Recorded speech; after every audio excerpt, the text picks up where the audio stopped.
Donc voilà, je vous présente Xavier. Xavier, il est à la tête d'un projet avec 3 comparses qui est aussi dans une mouvance différente basée sur le partage et l'échange. Attends Théo.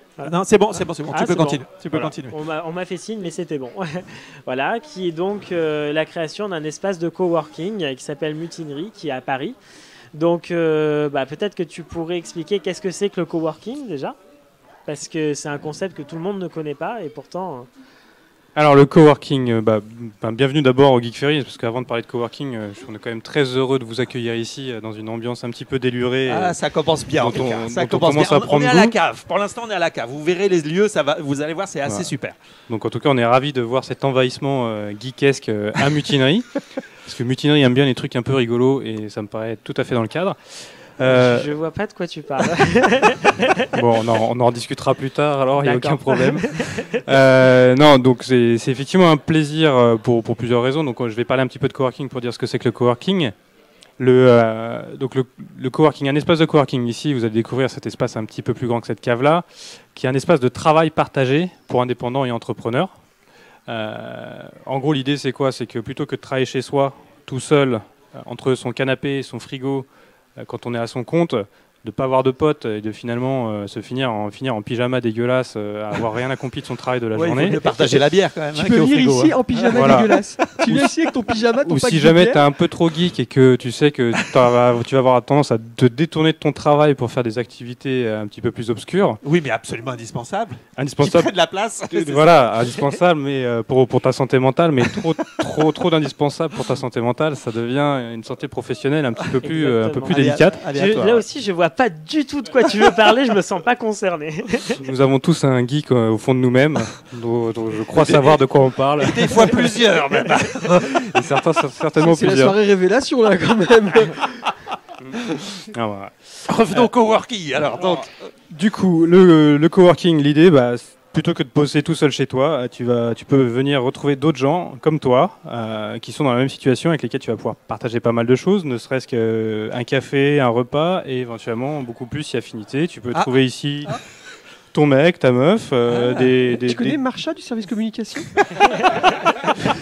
Mais tu as tout à fait raison, c'est que ces indépendants qui n'ont pas la joie de vivre en entreprise, qui est le premier lieu de rencontre de sont dans les rangs en fait. Dans Exactement. Voilà, oui. Ils recherchent. Donc en gros, le coworking, c'est de l'amour. Il faut le dire.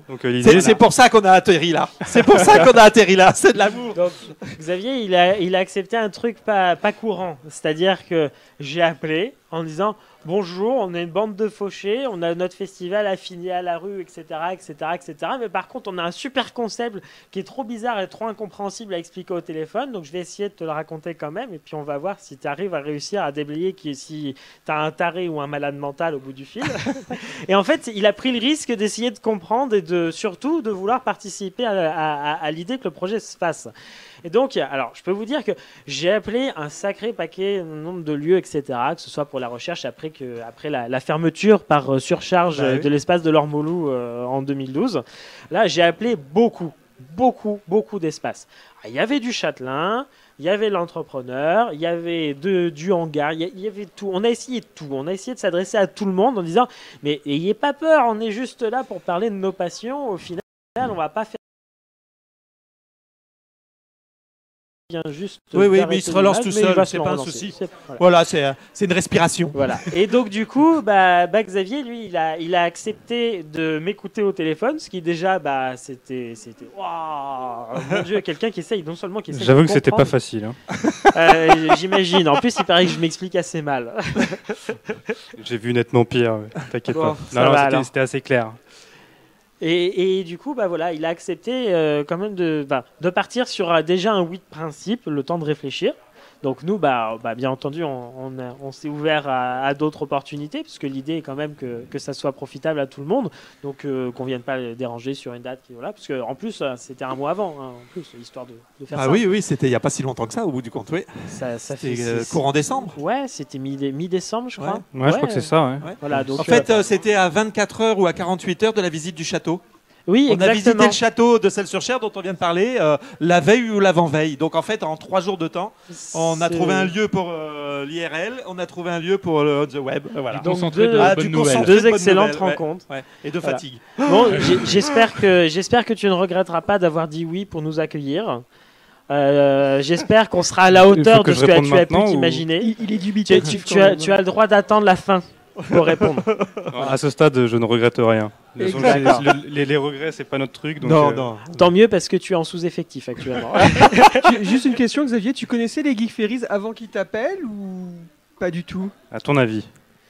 Je sais pas, c'est pour ça que je te pose la question. Non, je ne connaissais pas les Geek Ferries. D'accord. Voilà, c'est qu'en plus il a osé faire ça en n'ayant jamais entendu parler de nous ni quoi que ce soit. Ouais. Donc voilà, donc quand je l'ai rencontré, il a dû avoir l'impression que je devais avoir l'air soi-disant sérieux. Je sais pas comment il a fait. En fait, il y a plein de choses aussi qui font qu'on est content d'accueillir des événements atypiques, des choses qui n'ont rien à voir avec ce qu'on a l'habitude de faire.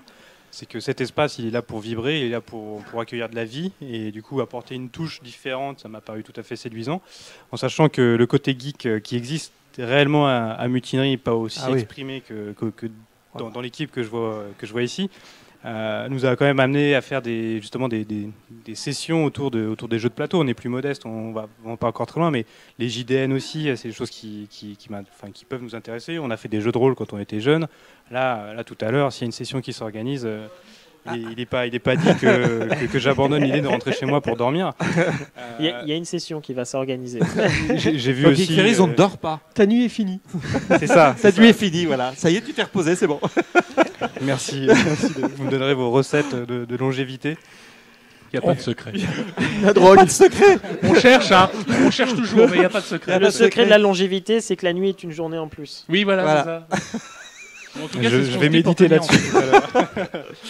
Et accessoirement aussi, je pense que à travers les démarches justement d'aller faire vivre des châteaux qu'on voit en déperdition sur le territoire français et des gens qui se demandent qu'est-ce qu'ils peuvent en faire, alors que ça peut être des lieux de vie fantastiques dans un univers un petit peu décalé et ludique comme vous savez le faire. Ça aussi, c'est des opportunités qu'on guette parce que s'expatrier de la région parisienne pour aller prendre un bol d'air, pour aller faire des trucs un petit peu plus rigolos, c'est aussi des choses qu'on a en tête. On va notamment aller s'installer dans le Perche très prochainement, dont je te parlais. Et là-bas, on a aussi envie d'y faire des trucs.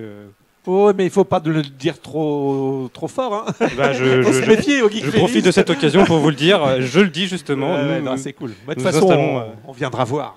Voilà. Avec grand plaisir. Vous en êtes où alors là? On ouvre en mars. Ah ouais, oui. Voilà. Donc ça J'ai vu la présentation du projet, ça donne vraiment envie. Ça donne vraiment envie. C'est un lieu différent avec un espace différent, une manière de travailler qui va forcément être différente aussi. Je crois que le seul petit défaut, c'est que la connexion internet n'est pas encore tout à fait mais là du coup c'est une plongée, c'est une plongée dans la nature pour le coup. Je me demande si tu arriveras à trouver mieux que dans n'importe quel lieu rural, parce qu'effectivement les espaces ruraux reculés sont assez mal desservis. Donc on n'aura pas le débit qu'on a ici, mais compte sur nous pour faire tous les efforts possibles. Il y aura une fenêtre ouverte sur le monde entier. Exactement. Bon, je crois que du coup, on a 18 minutes de retard. Donc, je sais pas si on va peut-être Donc, en tout cas, merci. Merci de nous accueillir. Merci beaucoup. beaucoup. On va se raconter une histoire pendant 48 heures. Et vous allez découvrir la mutinerie. Vous allez voir, c'est franchement fun. Moi, j'étais jamais venu. C'est Igel qui était venu faire les rencontres. J'avoue que quand on dit que ça s'est fait en rapide, le lieu, c'est magique. Là aussi, c'est encore un lieu qui raconte des histoires. Et ça, c'est classe.